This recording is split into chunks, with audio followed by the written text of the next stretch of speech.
আপনাদের সবাইকে স্বাগতম শাপলা সাদিয়াস কিচেনে। আজকে আমি আপনাদের মাঝে আবারও হাজির হলাম ঘরে তৈরি কুরমা অথবা মোরালে তৈরির রেসিপি নিয়ে। চলুন তাহলে একটি লাইক দিয়ে ভিডিওটি শুরু করি। আমি এটার জন্য নিয়েছি 2 কাপ পরিমাণে আটা, স্বাদ মতো লবণ, 1 টেবিল চামচ পরিমাণে চিনি এবং সামান্য পরিমাণে বেকিং পাউডার। এখন আমি এই শুকনো উপকরণগুলো একত্রে ভালোভাবে মিশিয়ে নেব।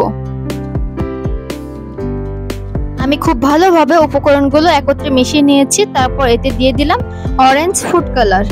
এই ফুড কালারটি অপশনাল, আপনারা চাইলে নাও দিতে পারেন, কোনো সমস্যা হবে না। আমি এই ফুড কালারটি ময়দার ভিতর ইউজ করেছি, আপনারা চাইলে শিরা তৈরির সময় ইউজ করতে পারেন। আমি এখানে দিয়ে দিলাম 1 টেবিল চামচ পরিমাণে সয়াবিন তেল। তেলটি দিয়ে আমি খুব ভালোভাবে মেখে নিব। দেখুন আমি তেলটি ময়দার সঙ্গে খুব ভালোভাবে ঘষে ঘষে মিশিয়ে নিচ্ছি।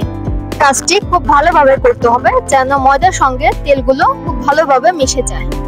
আমি খুব ভালোভাবে মিশিয়ে নিয়েছি। এখন এতে আমি পরিমাণ মতো পানি দিয়ে ডোটি তৈরি করব।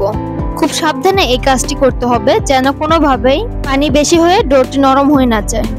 এই ডোটি যদি পারফেক্ট হয় তাহলে মোরালি অথবা খুরমা একদম পারফেক্ট হয়ে যাবে।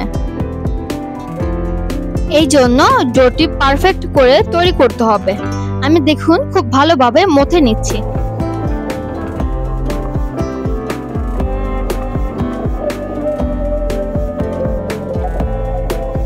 আমার ডোটি তৈরি হয়ে গেছে, দেখুন আমি দেখিয়ে দিচ্ছি আপনাদের। এখন এই ডোটির ওপরে এবং সাইড দিয়ে সামান্য পরিমাণে তেল নিয়ে মালিশ করে দিতে হবে।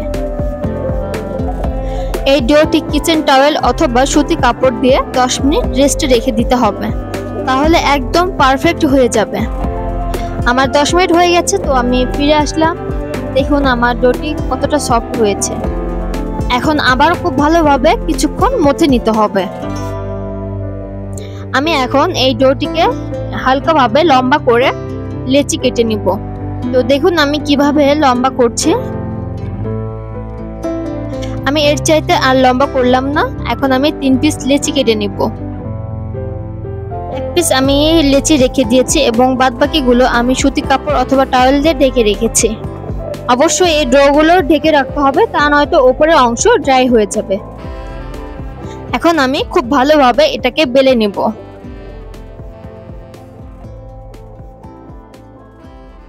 দেখুন আমি এটাকে কিভাবে বেলে নিচ্ছি।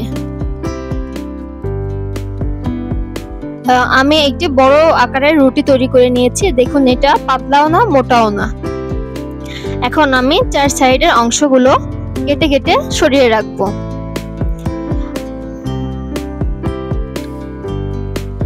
চারিদিকের অংশগুলো কেটে নিলে একই সাইজের হবে। এখন আমি লম্বালম্বি ভাবে কেটে নিচ্ছি। সাধারণত কুরমা অথবা মোরালি লম্বা হয়ে থাকে, এই জন্য আমি লম্বা ভাবে কেটে নিচ্ছি। আমি একইভাবে পুরোটা কেটে নিয়েছি এবং মাছ দিয়ে আমি কেটে নিলাম। দেখুন আমি দেখিয়ে দিচ্ছি, দেখুন কত সুন্দর হয়েছে। এগুলো একটাও লেগে যাবে না।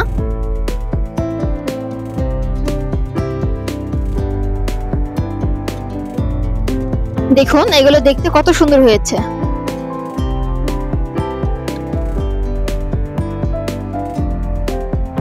তো আমি একইভাবে সবগুলো খুরমা বানিয়ে নিব।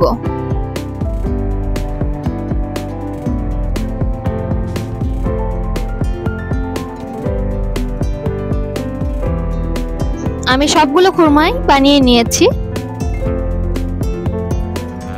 দেখুন এগুলো দেখতে কতটা সুন্দর হয়েছে। আমি চুলায় একটি প্যান বসিয়ে এতে তেল গরম করে নিয়েছি। এখন এই গরম তেলের মধ্যে আমি খুরমাগুলো একটু একটু করে ভেজে নিব। খুরমাগুলো দেবার সময় একটু চুলার আঁচ কমিয়ে দিবেন।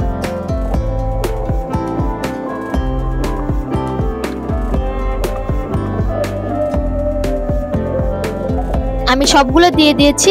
দেখুন কত সুন্দরভাবে এগুলো ফুলে উঠেছে। এটিকে খুব ভালোভাবে নেড়ে দিচ্ছি, উল্টা পাল্টে দিচ্ছি আমি।